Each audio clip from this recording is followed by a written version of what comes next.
Okay, so year 10, you've seen my little videos, hopefully time-lapse videos that I have just drawn up my compositions for my first 3. I'm not going to do all 6 right now because there's no need to show you all 6 right this second.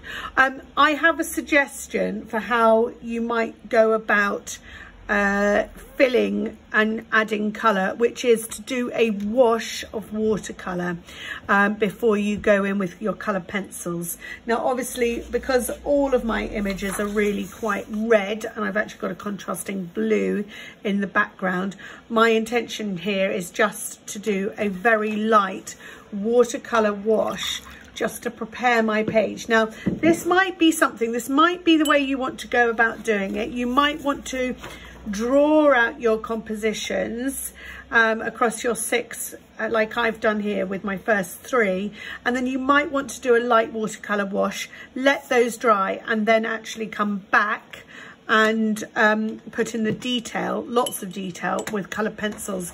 And I do suggest that this is quite a good way to go about doing it. So all I'm going to do actually is start off with a really light blue for my background. So I've got my palette here obviously, and I've got my watercolors.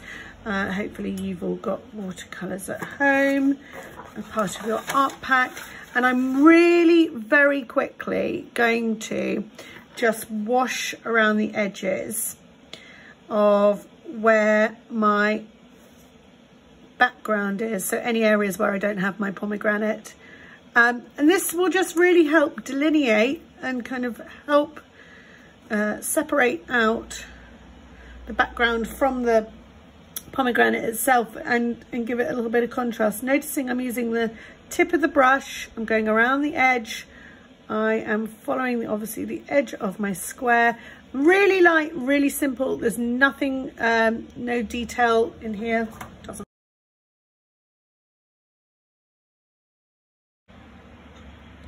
Okay, so year 10, I have put all my backgrounds in, and now all I need to do is just mix myself a really generalized red tone. Okay, I'm not going to try and mix the perfect color and match all the colors to the areas, and I want this to be really quite light.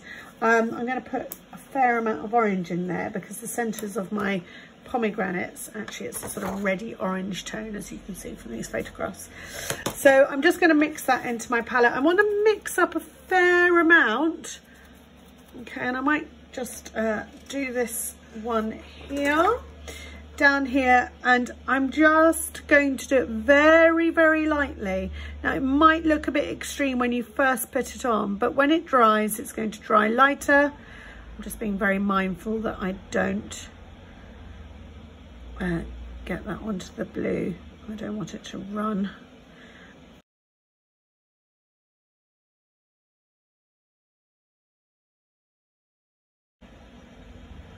Okay, so year 10, you can see all of my prepared surfaces there. Obviously I've only done the 3 out of the 6 with the pomegranates, but that just gives you a little bit of an idea how you could just knock out some of the white, and it makes it slightly less scary when you come to adding in your detail with the colored pencils.